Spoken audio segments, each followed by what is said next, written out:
All right, everybody. Welcome to the Ask Me Anything for the CrossFit Linchpin Private Track Facebook group. Didn't do one last week, my apologies, but my wife and I were busy having a child, and so that kind of took a little bit of precedence. So last week's media content was basically zero, and now we're getting back on track here. So no podcast got published last week or recorded, no AMA, etc., etc. But the little baby's 8 or 9 days old today. I'm starting to poke my head above water, try to figure out a new schedule, and here we are. The AMA is happening once again. As always, the questions that came up on this topic in the Linchpin private track, there's some great questions.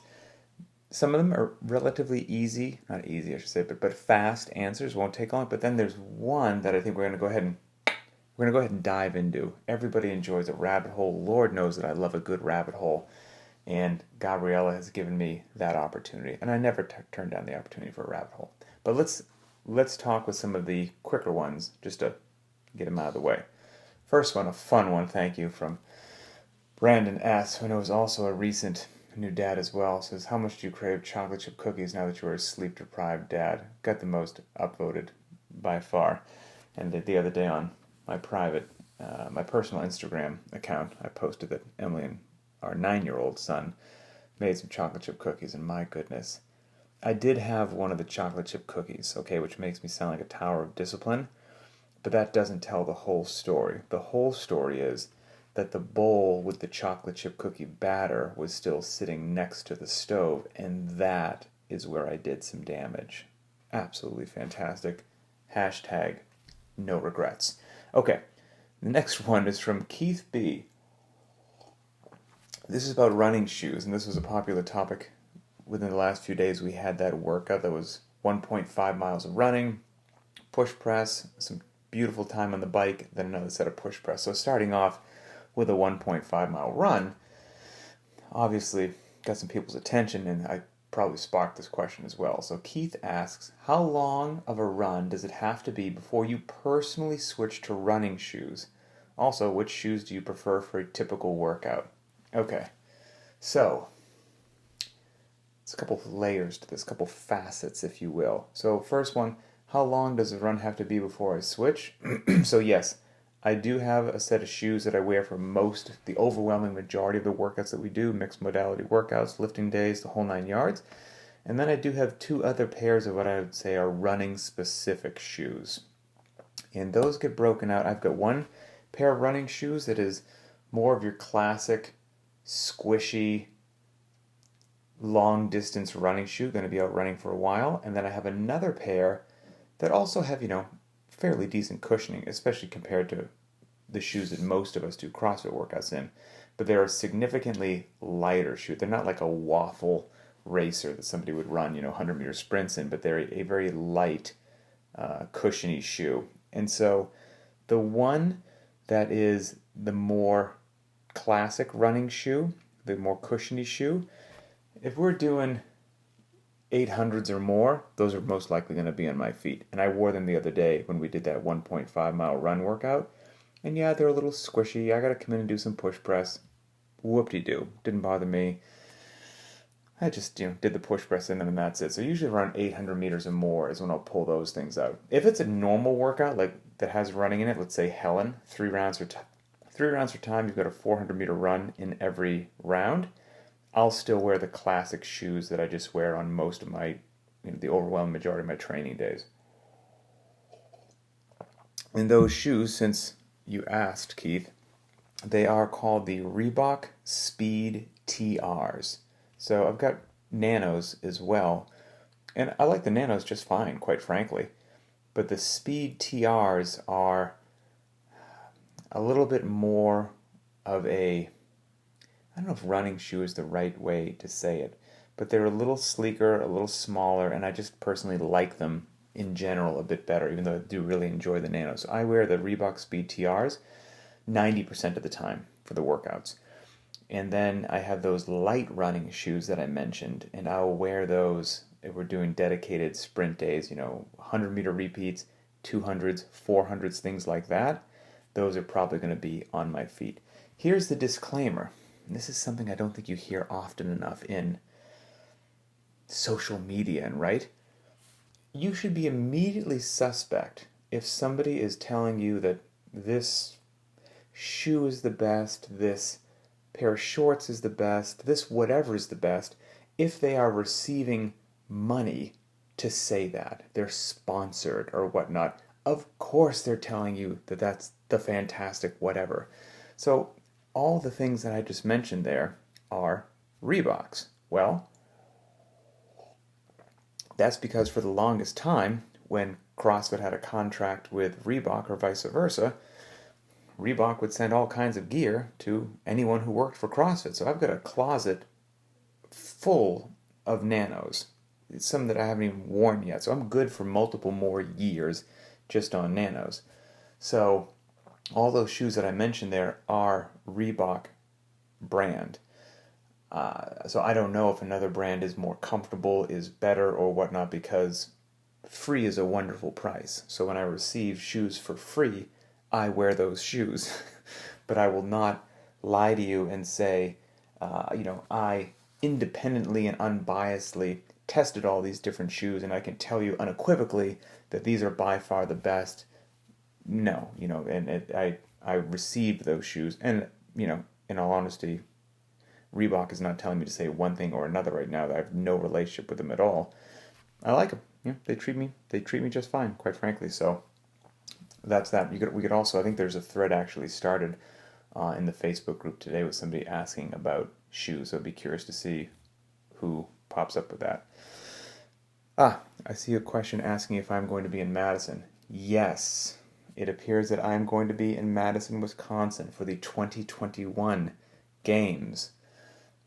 I'm not sure. What I'm not sure of right now, and I hope to find out this week, is what level of hecticness or chaos or tight schedule my life will be when I'm there.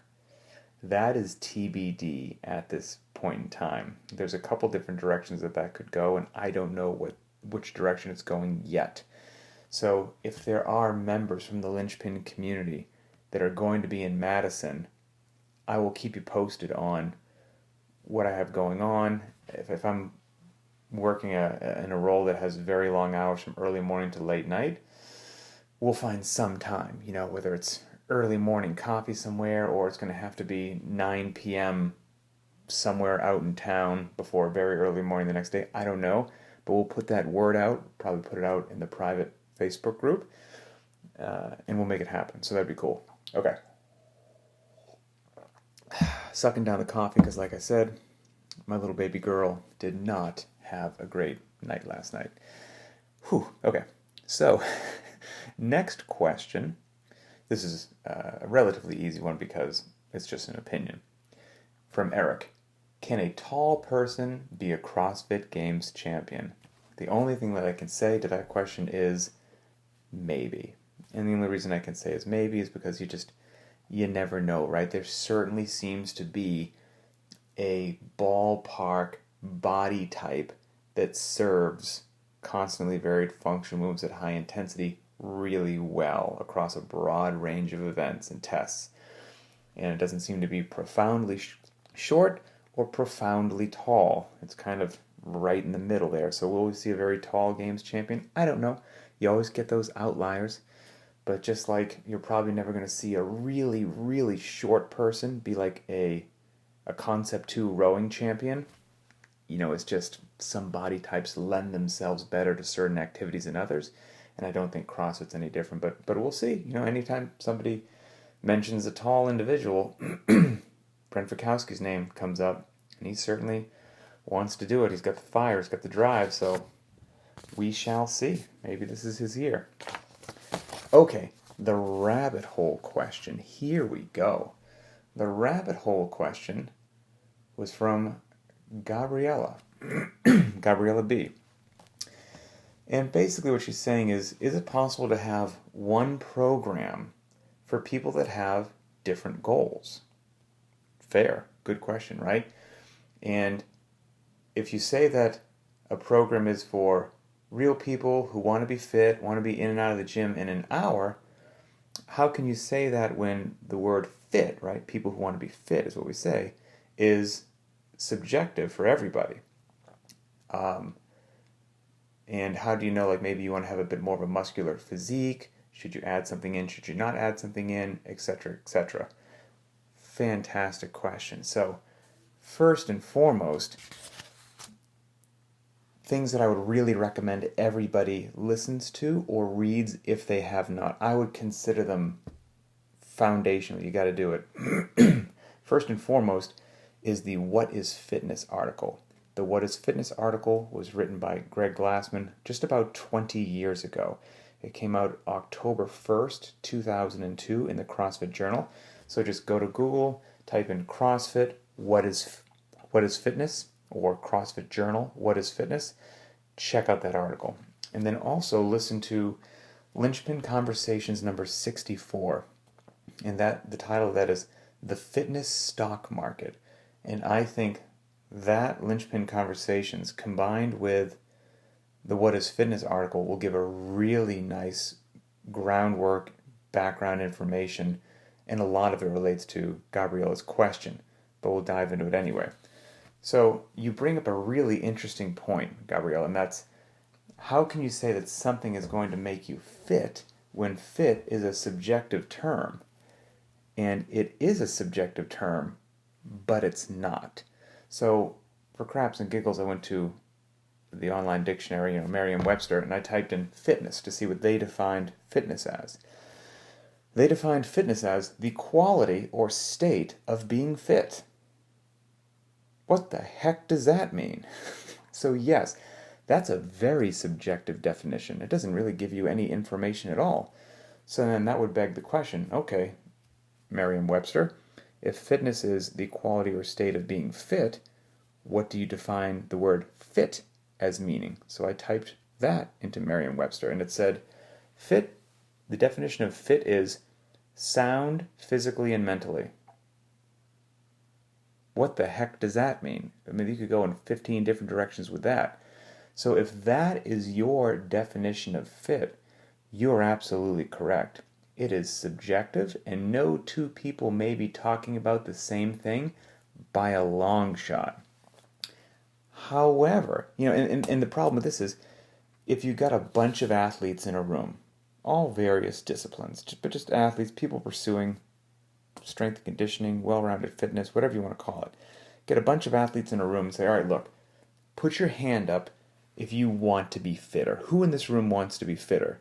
Chances are that darn near every hand in that room is going to go up, right? But the problem is, no two people may have the same definition in their head when they raise their hand. So everyone's saying they want to be fitter, but everyone means something completely different when they hear that word. That's subjective. That's tough to deal with. That's not what we're talking about.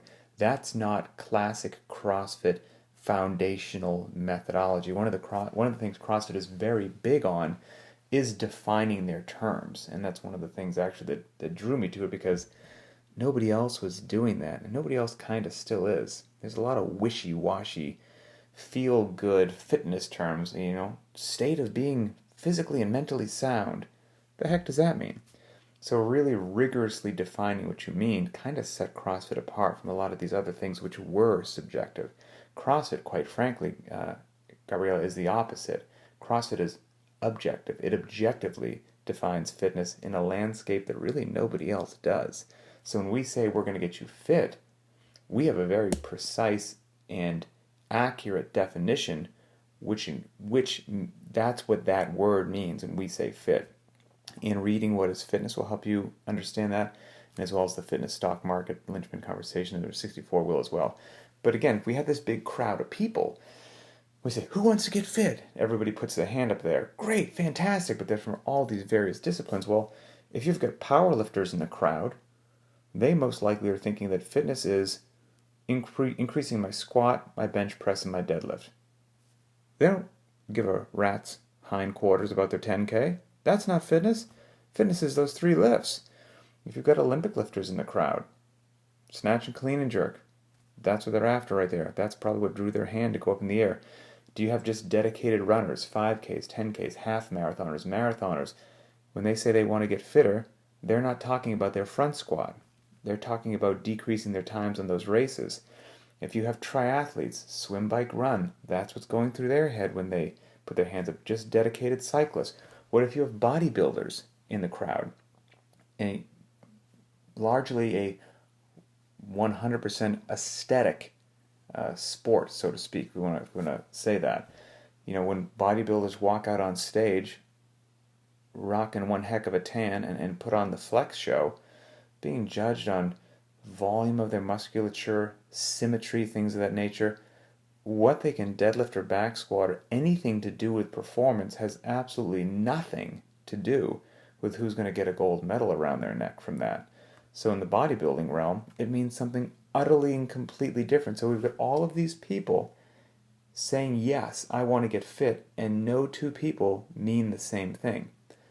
That's a problem. That's a problem if everyone then thinks they're going to do one thing and achieve all those wildly different goals. So yes, defining your goals and defining your terms, critically important. And CrossFit did that about 2 decades ago, well ahead of anybody else. So, if Merriam-Webster and all these different people can't agree or define on fitness or define in some way that's objective and not subjective, we want an objective definition. What is fitness? Well, as we said, CrossFit actually defined it, and they've defined it in an objective way. So at first it might sound confusing, right? So CrossFit defines fitness as work capacity across broad time and modal domains. Sounds overly complicated initially, and it may be, but it breaks, and you can geek out on that as much as you would like to. And when I was doing level 1 seminars, I geeked out hardcore, like crunching the physics. Like I bought books on physics and mathematics and figured out the power calculations of air squats versus thrusters. I mean, it went down that you can do that if you want. You don't really have to, and it doesn't serve as much of a useful purpose as you might think. You don't have to, but work capacity across broad time and modal domains, that's what fitness is. So let's break that down. Work capacity. Work is force times distance. You then see how long that took you, the time component, how long did it take you to accomplish that work, and that is the power equation. Force times distance over time equals power, average power. And CrossFit also defines power as intensity. So basically, what did you do for work? How long did it take you? How much did the object weigh? How far did you move it? We can mathematically figure out how much work you did, your intensity, and your power. So work capacity across broad time, short, medium, and long, and then modal domains, meaning not just in one area, whereas the power lifter might be just in one area. The Olympic lifter might be just in one area. The cyclist in one area. The rower, the dedicated long-distance runner. That's not what we're looking for. Work capacity across broad time and modal domains. So we're looking for monostructural components, what most people would consider conditioning, weightlifting, external objects of all kinds, and then also gymnastics. So a wide range of activity. So your ability to perform tasks that are measurable across a broad range of time domains and a broad range of modalities, that's CrossFit's definition of fitness. And it takes the subjectivity out of it. We're actually doing measurements, the same that you would measure if you're working in an automobile plant and you're putting an engine into a car, and is this engine better than that engine? Well, what does the word better mean? We want mathematical measurements of output to define engine A from engine B, so it's not subjective. It actually enters the world of being objective depending upon what the goals of that engine are. Same deal. The human body is just an engine, an organism, a machine to do work, much as an engine is made to do work. And so CrossFit was one of the first entities that I'm aware of that said, well, why do these other things in the world that do work get measured in a certain way, but human beings measure work and we don't measure them that way at all? That doesn't make sense. The method of measurement already exists, but no one has applied it to human beings. So Mr. Glassman applied it to human beings, and relatively revolutionary. So if I don't mind saying it. So taking that into account, work capacity across broad time and a variety of modal domains, that means, and this is tough for people depending upon what their background was or their subjective definition of fitness was upon entering CrossFit. Were you just a power lifter? Okay, and you defined fitness as those 3 lifts? Well, guess what? Now you're in CrossFit. Your fitness is not your deadlift in isolation. CrossFit has defined what fitness is, and it's a whole lot more than your deadlift. It is not just your squat or your clean and jerk in isolation. If you were a runner, it is not just your run times. That is not fitness in isolation, etc., etc. We can go down this list depending upon any of those specialized athletes may have their own subjective definition of what fitness was.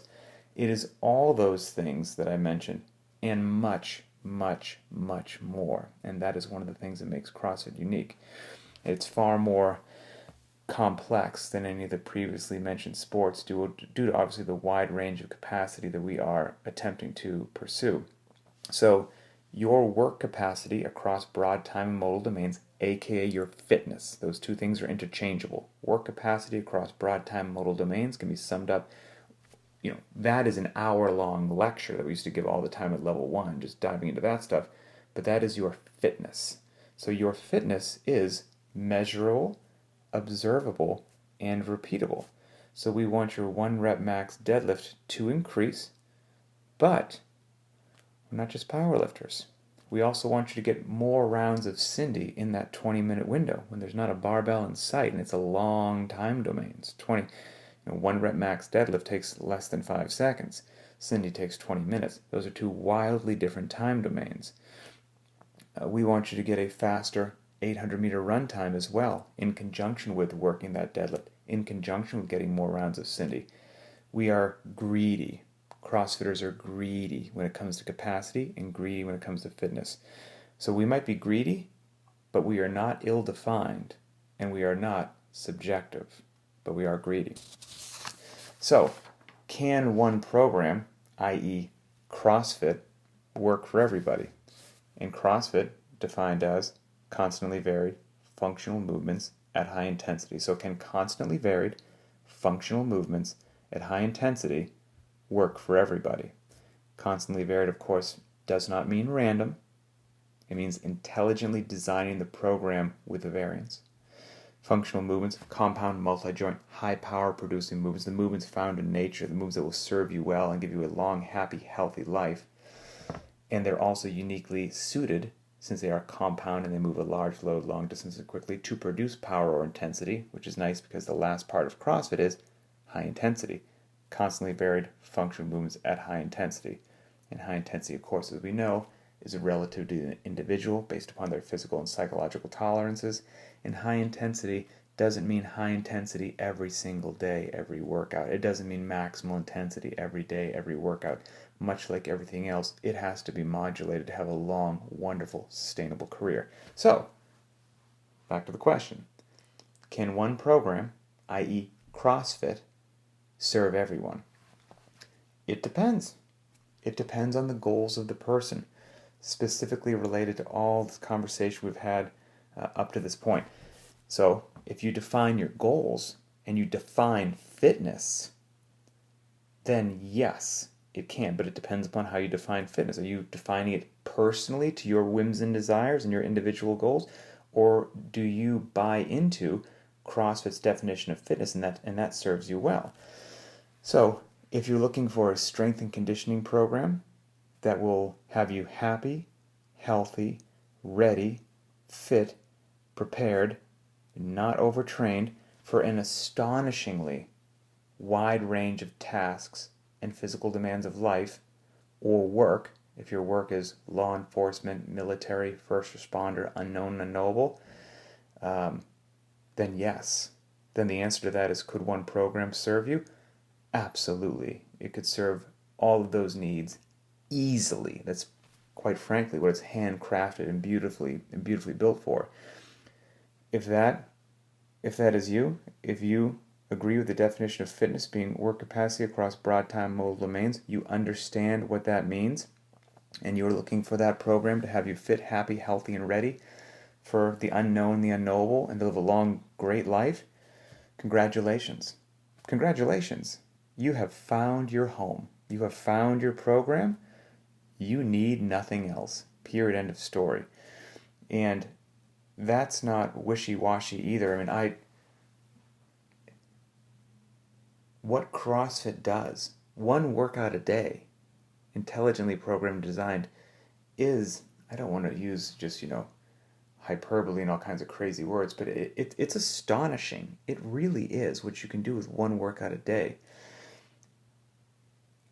As a former SEAL, I'm here to tell you, that is a lifestyle and a job where the unknown and the unknowable and being ready for literally anything from short to long to light to heavy to whatever, that's the world that the military lives in, law enforcement lives in, special operations lives in. I lived in that world for a long time as a SEAL.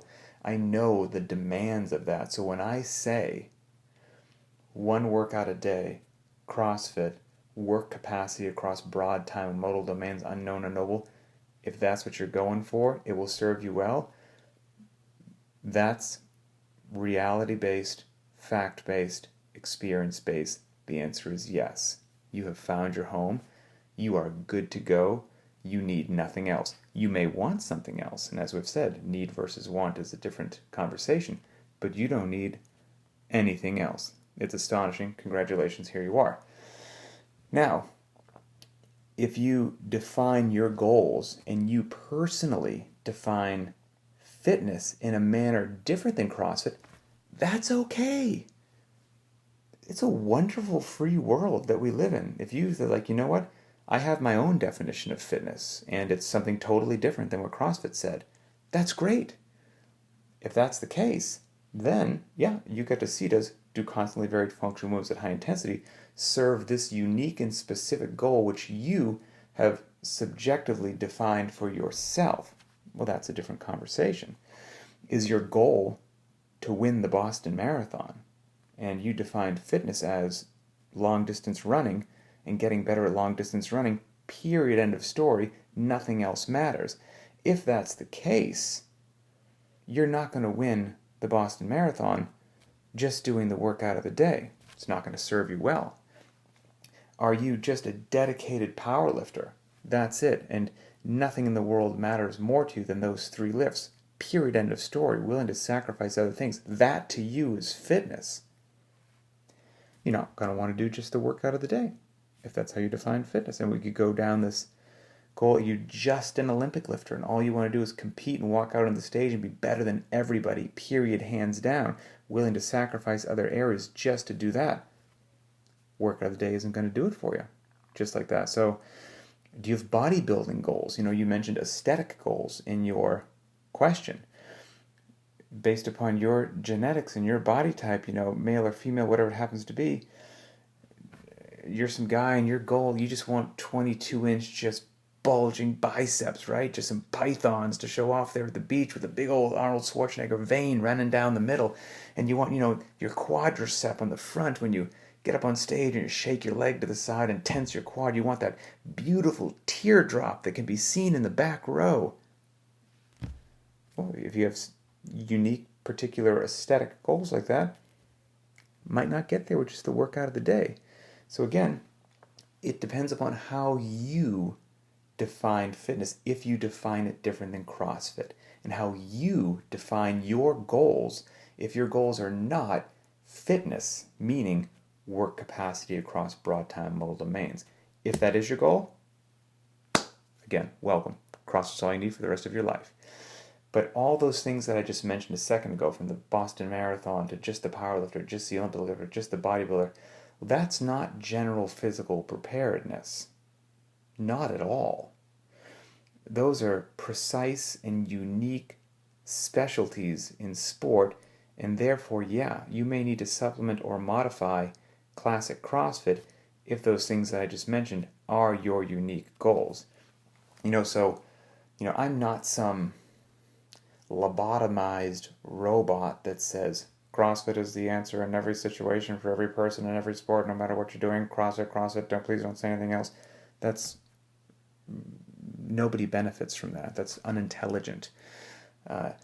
If you have unique and specific goals that are different from CrossFit's definition of work capacity across broad time modal domains, it may make sense to tweak and modify things or add or subtract things to achieve your specific, unique, personal goals. So that's kind of what we're saying there. If your goal is to be a world champion sumo wrestler, the workout of the day is not for you. And, this podcast hasn't been published yet, but we'll give you a teaser and let you know there's an upcoming episode of the Varied Not Random podcast that myself and Adrian Bosman do for Beyond the Whiteboard. And there's a 2-part interview coming up with a gentleman by the name of Stefan Roche. Fantastic human being. Also one of the tallest human beings on the planet. And he has spent a tremendous amount of his life in the collegiate strength and conditioning world, at Division I schools as well, working with their sports teams. And, baseball to basketball to football or whatnot all have wildly different, unique demands that are sport specific to them. But he has also trained all of those various sports with the CrossFit methodology. But since they are unique sports, the length of a duration of a football play is like sub 7 seconds on average. Well, that's wildly different than another sport. So there are these little tweaks that have to get made, and he's able to do that, but he applies the CrossFit methodology to all of those sports, but massages it in a way for those specific goals. So again, because the CrossFit methodology is really malleable, there's very few endeavors, even like I just mentioned, even if you want to be to win the Boston Marathon or just be a powerlifter, Olympic lifter, bodybuilder, there's very few endeavors that are not going to benefit from functional movements. Variance also is such an incredible driver of athletic performance if you identify, and if you're a very specific athlete, then there's probably a lot of things that you're not working. So your opportunity to embrace some variance is huge. And then intensity. So those classic CrossFit principles, it's really hard to think of a sport that they don't work well for, but you just might need to massage them a little bit intelligently based upon if you are living in a unique world with goals that you have defined in a different way than how the CrossFit methodology defines fitness. So next week actually, that interview, it's a 2-part interview, so it'll go on for 2 weeks with Stefan Roche, should get posted. I think a lot of people would enjoy that, and I would recommend watching that as well. So that's it. Thank you for the questions. Awesome. I look forward to chatting again next week. I look forward to our little baby, Lane, getting more sleep every night. Everyone says the first 2 weeks is the roughest, but then I'm sure that, it's just going to continue for quite some time until she gets into a routine, but it's all good. All right. Thanks, everybody. Thanks to Linchpin community for being wonderful and amazing, and we will talk again later.